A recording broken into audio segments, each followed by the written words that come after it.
Our Bible text is John 11, the verse 43. Now when he had said these things, he cried with a loud voice, Lazarus, come forth. So here's the powerful words of Jesus at the raising of Lazarus. We're in John 11. This is a famous incident in John's Gospel.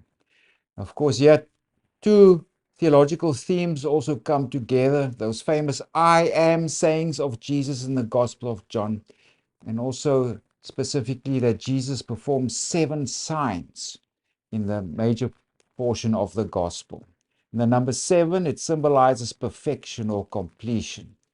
And that's what Jesus also communicates through his ministry. And remember, those I am sayings and those 7 signs or miracles of Jesus communicates Jesus' identity. He is the divine Son who reveals the Father. Jesus has come from above. He was with God. He's the Logos, or the Word incarnate. He's divine. And through his words, through his I am sayings, through his teaching, through his miraculous signs, he reveals his divine identity. And we also come across that as we just study John 11 a bit. But of course, this is the greatest of signs. The 7 signs, if we look at them, there was Jesus that changed water into wine. That's his first sign he did. Then we healed that official son. He healed that man at the pool of Bethesda. The feeding of 5,000. He's walking on water. He healed this man born blind. And now we have the greatest sign, where the culmination of signs, as it's depicted in John's Gospel. Remember, John is quite unique the way he presents Jesus. Because a lot of miracles, a lot of things Jesus said, he doesn't tell us. But he presupposes that. For when you read John's Gospel, the author, John, he was familiar with the other Gospels. So he assumes that you have read Mark, you've read Matthew, you've read Luke, you have lots of background, other information. And now he also comes with his particular presentation of Jesus. So a lot of things he doesn't tell us. And a lot of some unique material he gives us about the life of Jesus. So Lazarus, this is the first time that he's introduced in the Gospel of John. And if we go to the beginning of John, it says, now a certain man was sick, Lazarus of Bethany, the town of Mary and her sister Martha. So we also know of Martha and Mary in the Gospel of Luke, but here they are specifically situated in the little village of Bethany. And now, interestingly, the author also clarifies that it was this Mary who anointed the feet of Jesus. Because if you go read Matthew and Mark, it's somewhere in Bethany, but the woman's not specified. Luke has a different anointing story. He says it was a sinful woman that anointed Jesus' feet. But John here says, no, it was this Mary, the sister of Lazarus and Martha, who anointed Jesus' feet. If we go to verse 2, it says, it was that Mary who anointed the Lord with fragrant oil and wiped his feet with her hair, whose brother Lazarus was sick. And the story of the anointing is actually recounted in chapter 12. So, here's Lazarus. And now it's also reported he was ill and he died. And news was then sent to Jesus from his sisters. Now, apparently, Lazarus, Martha, Mary were very close to Jesus. We can assume that he visited them many times. And we also know that Jesus loved Lazarus, Mary, and Martha. And so Jesus hears about this, but he lingers where he is. He doesn't go immediately. And as the narrative unfolds, after 4 days, or as he arrived in Bethany, we are told it was now 4 days that Lazarus is dead. Now, it's probable that in Jewish tradition at this time, there was this belief that the soul lingered at the body or around the body for 3 days. And when the soul saw, no, the body, this decomposition is getting too bad now, then the soul says, okay, I can't go back there, I must leave now. This is especially in later rabbinic tradition, there are stories and narratives that are said that the soul lingers around the body for 3 days. So if that was present in the first century, it's really telling us Lazarus is dead. His body is already starting to decompose, and it's final, the finality of death. And also at this time, remember that burial customs. There was normally primary burial and secondary burial. Primary burial was where the deceased, the same day he or she died, was wrapped with linen cloths. Also, the body was anointed with spices and perfumes and things. There was also this face cloth that was put over the face and then laid on this slab. Normally or often it was done in caves, or there were these burial tombs that was hewn out of the rock. So they chiseled the rock on the inside. And there were these platforms where they would put the body. And also holes they would dig later on for what is also called secondary burial. Now, secondary burial happened normally a year after initial burial. That is when the bones would be collected. Sometimes they were placed in called bone boxes. They were called ossuaries. Now, if you look on screen, this is actually the bone box of Caiaphas, the high priest, that was discovered in Jerusalem. And of course, Caiaphas was the one that was put Jesus on trial.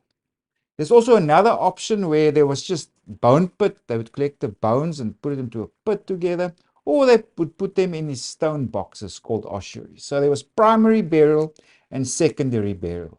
So obviously here with the story of Lazarus, we're dealing with primary burial. So he's already buried and he's put away. And he has now been dead for 4 days. Now Jesus arrives and Martha initially goes out to meet him. Now, of course, she's sad her brother has passed away. And there's a very important dialogue that also happens between Martha and Jesus. Because, yeah, one of Jesus' most famous I am sayings also occur. If we go to verse 25, Jesus said to her, I am the resurrection and the life.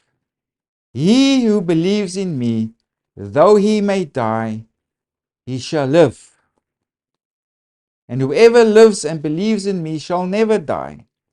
Then he also asks Martha, do you believe this? And now also very interesting is that on the words of Martha comes a very important profession of faith. We find basically these exact words on the mouth of Peter. Remember in the Synoptic Gospels where Jesus initially tells them he's going to suffer and die. Who do the people say that I am? Then Peter says, you are the Christ or the Messiah, the Son of the living God.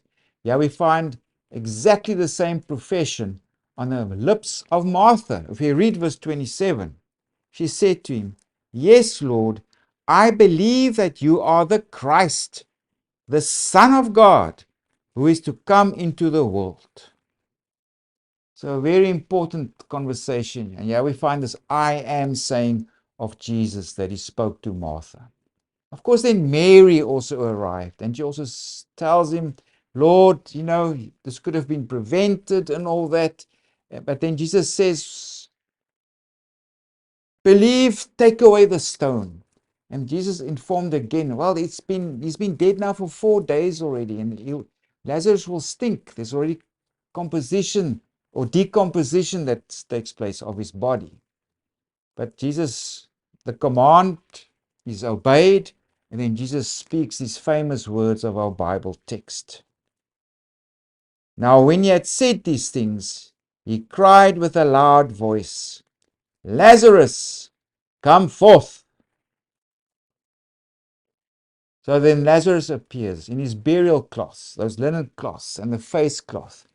And that also mimics Jesus' burial clothing. If we go to chapter 20, verses 5 to 7, there the burial clothing of Jesus also mentioned. But specifically, that the burial cloths are just lying there and that the face cloth was rolled up and put one side. Yeah, Lazarus, he comes still wrapped in it, still covered in the face cloth. And then Jesus gives the instruction also to untie him. So this also prefigures Jesus' own resurrection in a way. But of course, Lazarus, he will die again. His resurrection is different. Jesus, on the other hand, his resurrection is to eternal life. It's having a glorified body.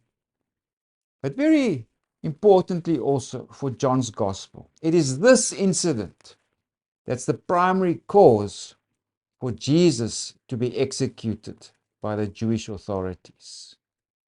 If you look at the synoptic gospels, the cleansing of the temple happens at the end of Jesus' ministry.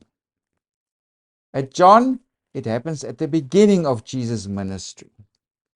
And if you look at the synoptic gospels, it's that cleansing of the temple, which is the main impetus to kill Jesus. If you go there to Mark 11 verse 18, it says, the scribes and the chief priests sought how they might destroy him.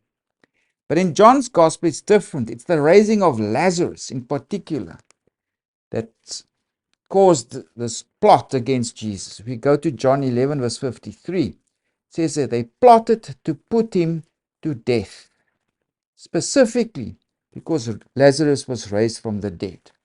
Because Jesus performed now this mighty miracle.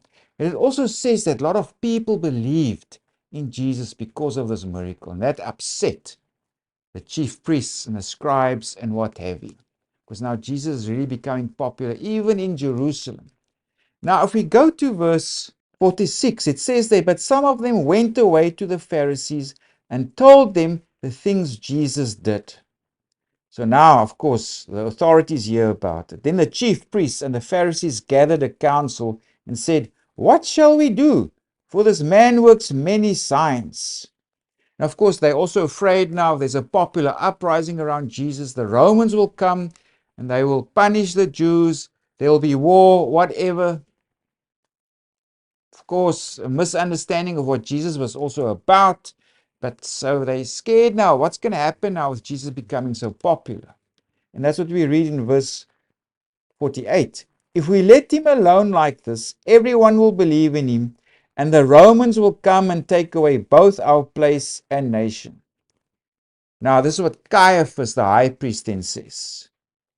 And one of them, Caiaphas, being high priest that year, said to them, you know nothing at all, nor do you consider that it is expedient for us that one man should die for the people, and not that the whole nation should perish. So he said, let's get rid of this man Jesus, so we'll prevent trouble with the Romans. But our gospel author John says, well, him being the high priest, he actually unwittingly made a prophecy. And this is what he says. If we go to verse 51. Now this, he, that's Caiaphas, did not say on his own authority, but being high priest that year, he prophesied that Jesus would die for the nation. And not for that nation only, but also that he would gather together in one the children of God who were scattered abroad. So they plotted there to put Jesus to death. Very significant in John's Gospel. We read even in chapter 12 later on that they also plotted to kill Lazarus because he was raised from the dead. Also that many people who witnessed this, they went to Jerusalem. They told people in Jerusalem, this man Jesus, he raised Lazarus from the dead. And when we read about Jesus entering to Jerusalem in the Gospel of John, it's people from Jerusalem who come out with palm branches. They go out to meet Jesus and welcome.